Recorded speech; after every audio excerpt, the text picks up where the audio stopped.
So it's this sort of terrain here that you'll be climbing up. So there'll be things like down there. Yeah. There'll be a very thin trail, sometimes not a track at all. Which is virtually impenetrable from what I can see. Yeah, so the porters that we'll have machetes to cut things down. Yeah. It's still jungle, so it's going to keep overgrowing itself. So. And put that into 30-degree heat and humidity. Yep. And this is what we're walking on today, a nice man-made built path, which you're not using the railings for. No rails. No rails? No rails on Kokoda. No rails on Kokoda, there you go. That's a nice little tagline to keep you going.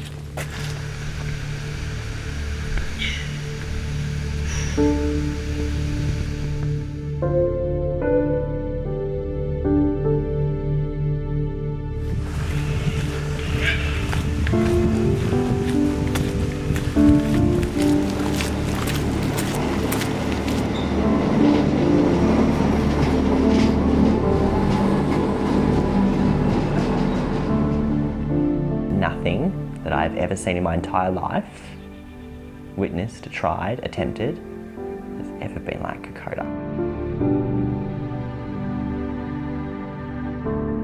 A lot of my life I've done things, I've done it well, but then I've just left it.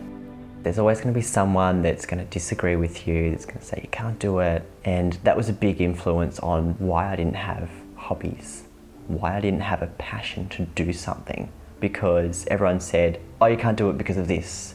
Then you think about it, it gets in your head, and you're like, oh yeah, well, I guess I can't do it.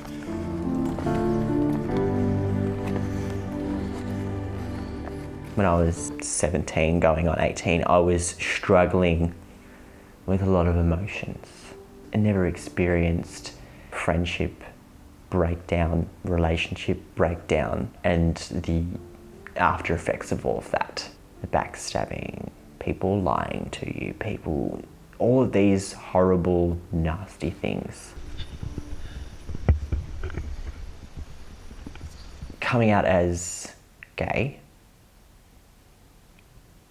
I was under the impression that everyone was disappointed in me.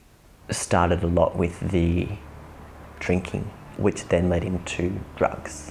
Smoking and lots of partying, lots of going out underage, and it led to a decline of my communication with my family, because in my mind I thought that they weren't there for me.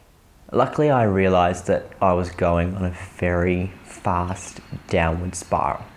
I was playing the victim because I thought the world's against me, everyone hates me.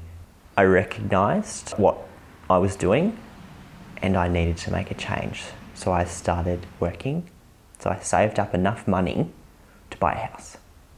And that was one of the hardest things that I've ever done at such a young age.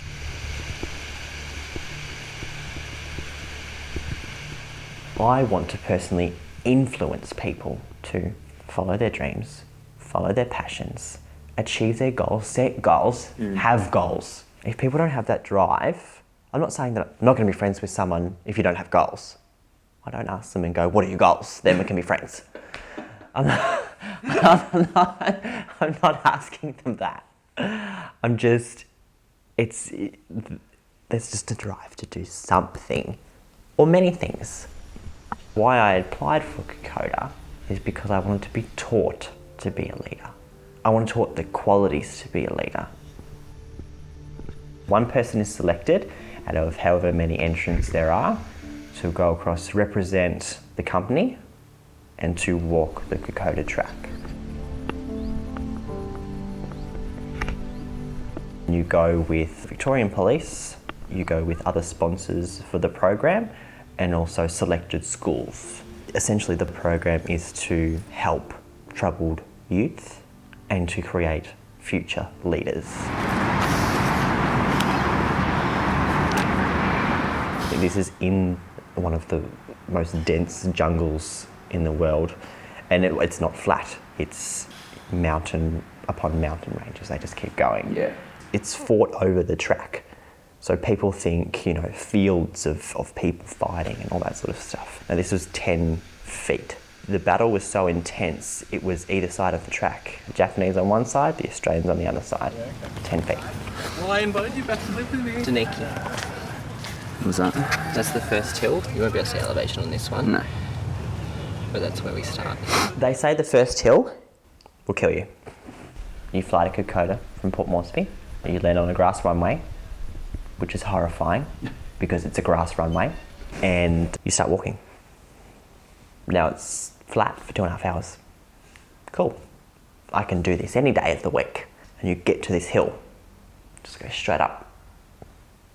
Literally, you can't see where it goes because the jungle is so dense, so thick, and you just walk and you have to climb, sometimes using your hands.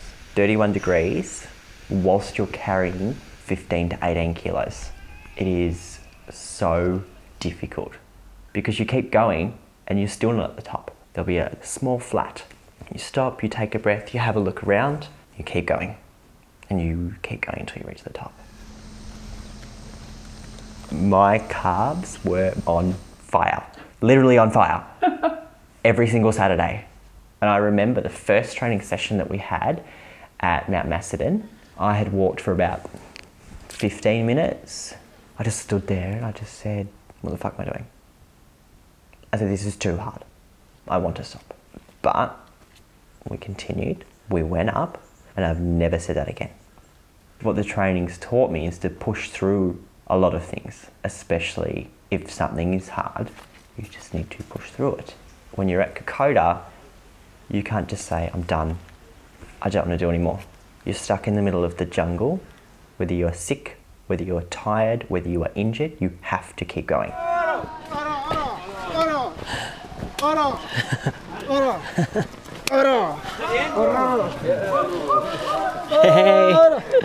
We as sponsors need to give something back to the students, as in our life experiences, what we've learnt. I felt that I could actually really help these kids in whatever capacity before I lived outside of home. I wrote a letter, and it was a very general letter. It wasn't addressed to anyone.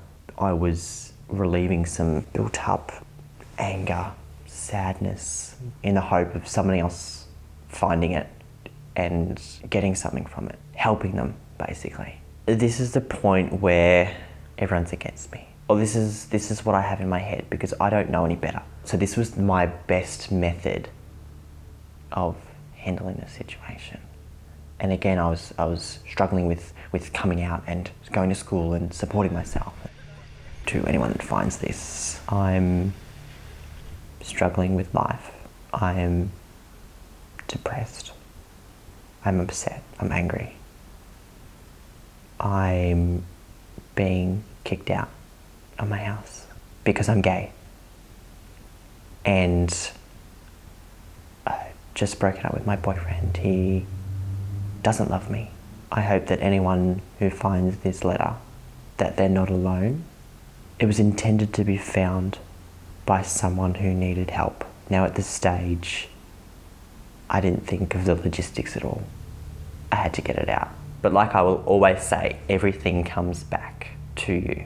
That letter came back to me. Do you know who delivered that to me? My mum gave me that letter. It was not for her to see. That wasn't the situation. I couldn't have been any more wrong because I didn't communicate what I was going through. Life kicked me. I couldn't have gone any further. If I had have gone further, it would have more than likely involved self-harm. And I'm very lucky that it didn't get to that stage. What I wanted to get across to them was communication. That was my downfall. If you don't express anything, then you can expect nothing to come back. I wasn't kicked out of my house. I basically drove myself out because I thought, because of my lack of communication, that that's what everyone wanted. And it's not. And it never was. And I've had to live with that for so long. I still live with it. But at the same token, it's made me the person that I am today.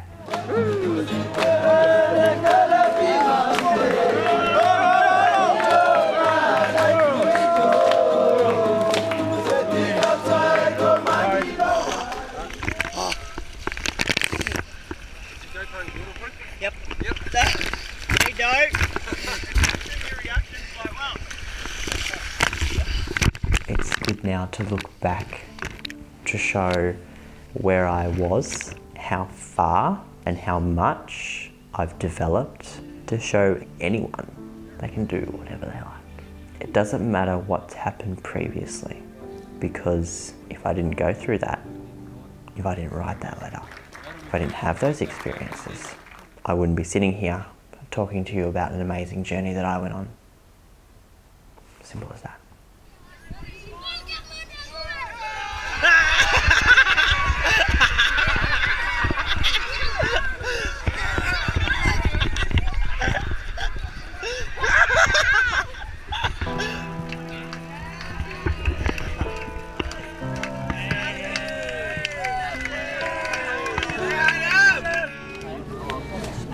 Thank you.